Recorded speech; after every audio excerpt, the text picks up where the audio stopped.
Karena mencetak uang ini biayanya hanya 4 sen, 500 rupiah.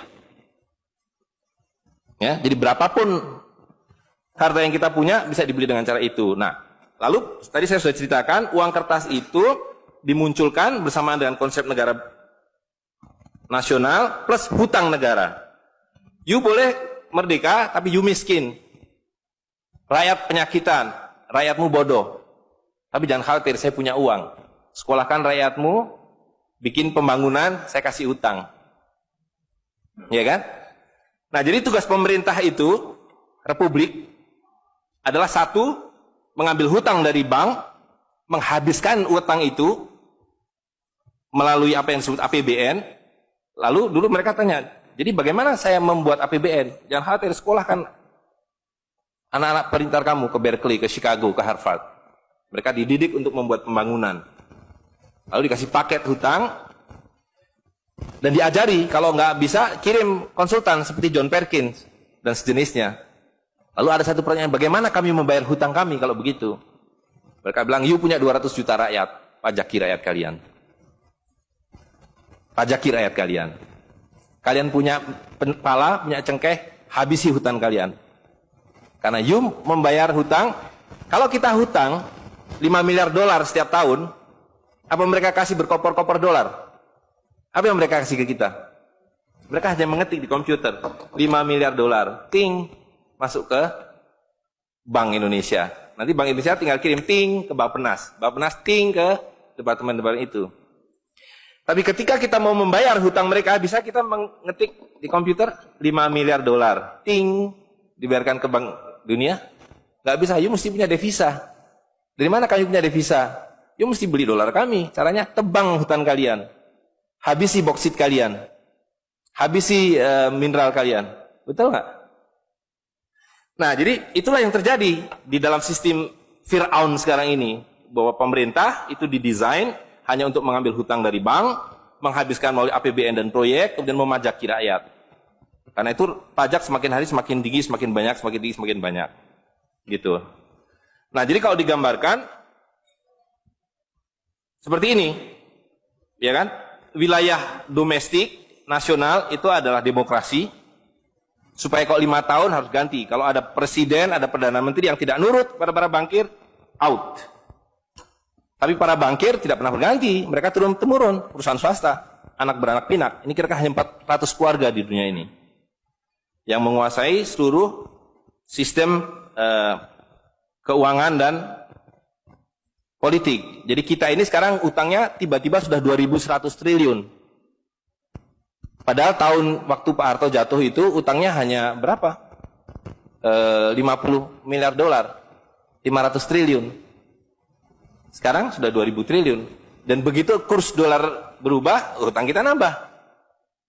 Gitu. Dan BI tidak pernah memenuhi janjinya. Karena tugas pokok BI adalah menjaga stabilitas kurs, tidak pernah bisa. Dan tidak akan pernah bisa. Apapun yang dilakukan, karena memang tidak ada nilainya. Gitu. Nah, jadi sebagai penutup, maka apa yang harus kita lakukan adalah membalik seperti yang mereka dulu lakukan. Yang mereka dulu lakukan adalah mengambil emas dan perak dari orang tua kita. Mereka lebur menjadi batangan, dia simpan di berangkas, dan kepada kita dikasih toilet paper ini, kata Mahathir Muhammad. Maka yang harus kita lakukan sekarang sebelum ini jadi apa? Oncom. Lebih berharga oncom. Tukarkanlah menjadi emas dan perak, menjadi dinar dan dirham, dan kemudian gunakan untuk muamalah. Karena Nabi sudah mengatakan akan datang satu zaman di mana semua yang kamu miliki tidak ada harganya, kehabisan nilai, kecuali dinar dan dirham, kecuali emas dan perak. Jadi kalau dilihat, ya dolar dalam dinar atau dinar dalam dolar dalam 10 tahun terakhir 2004 itu cuma 54 dolar. Hari ini sudah di atas 250 dolar. Dan lihat, menipunya uang kertas ya. Kalau kita pakai untuk menyimpan naik haji, kalau Anda menabung dolar, maka tiap tahun naik. Saya sudah hitung ini, dan ini valid sekali. Naik setiap tahun itu 3,5%. Kalau Anda menyimpan rupiah, setiap tahun naik 5%, nggak nyampe-nyampe. Tapi kalau Anda menyimpan dinar, maka dia akan turun 8%. Setahun. Jadi tahun 2000 naik haji butuh uang 21 juta rupiah. Kalau dinar butuh 71 dinar.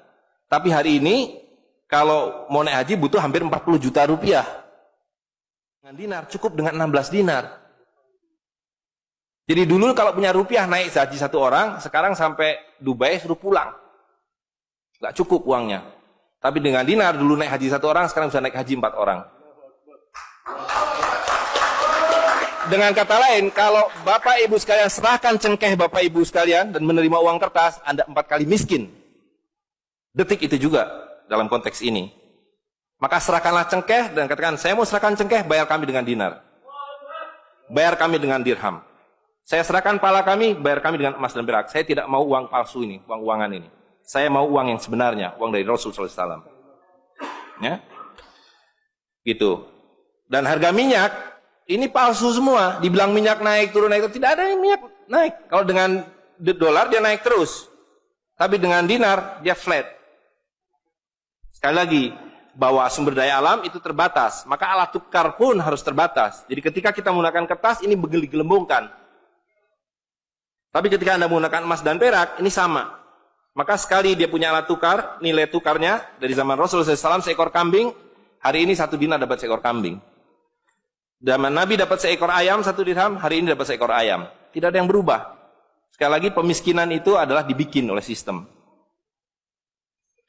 Dan tadi sudah disampaikan bahwa dari tahun ke tahun, di dalam slide yang sebelumnya dalam penjelasan itu, bahwa dinar dan dirham itu selalu dicetak oleh para sultan. Jadi lihat, ketika para sultan berkuasa, para sultan berikan emas dan perak pada rakyat.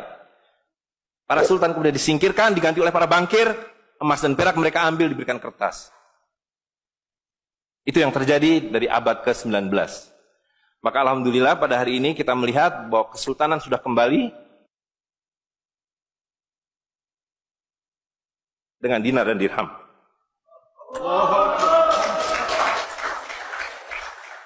Dan ini adalah awal berakhirnya sistem riba.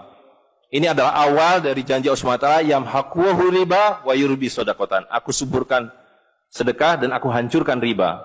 Kehancuran riba ditandai dengan seperti apa yang dikatakan Nabi, kehancuran mata uang kertas.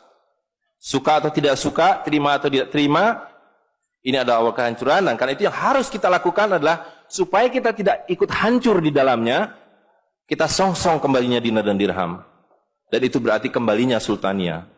Dan Ternate adalah awal dari kembalinya dinar dan dirham dan sultania bersama dengan Kesultanan Cirebon, bersama dengan Kesultanan di Sulu.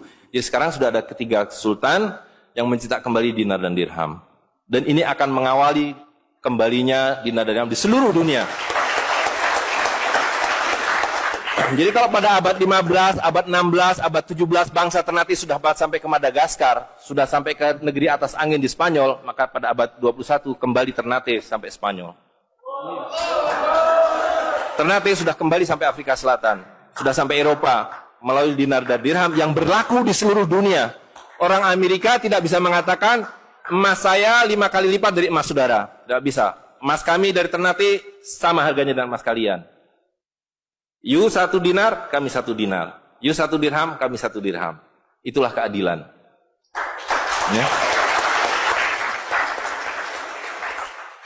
Jadi karena itu Bapak Ibu sekalian, yang terakhir sekali saya ingin sampaikan, dinar dan dirham yang kita bicarakan ini tidak ada artinya kalau berhenti hanya di dalam ruangan ini.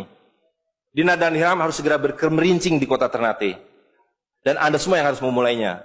Tadi 2 orang sudah menyatakan diri sebagai relawan jawara, jaringan wirausahawan dan pengguna dinar dirham Nusantara.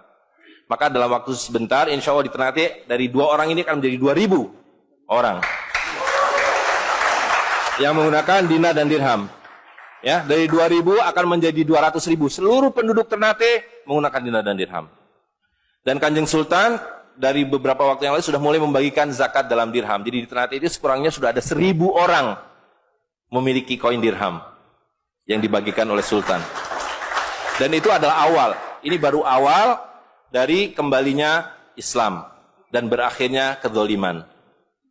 Jadi sekali lagi Bapak Ibu sekalian, marilah segera ya ular-ular Fir'aun itu kita akhiri dengan cara yang sangat mudah, yaitu kita mentaati perintah Allah SWT. Allah SWT mengatakan wa halalul bai' wa harramar riba. Aku halalkan berdagang dan aku haramkan riba. Dan uang kertas adalah riba par excellence. Di dalam uang kertas ini ada 2 riba sekaligus. Ya, jadi saya kira itu saja. Saya mohon maaf mengambil waktu agak terlalu banyak, tapi ini penting karena supaya clear semuanya. Ya, karena ini baru pertama kali dibicarakan di Ternate. Demikian, assalamualaikum warahmatullahi wabarakatuh.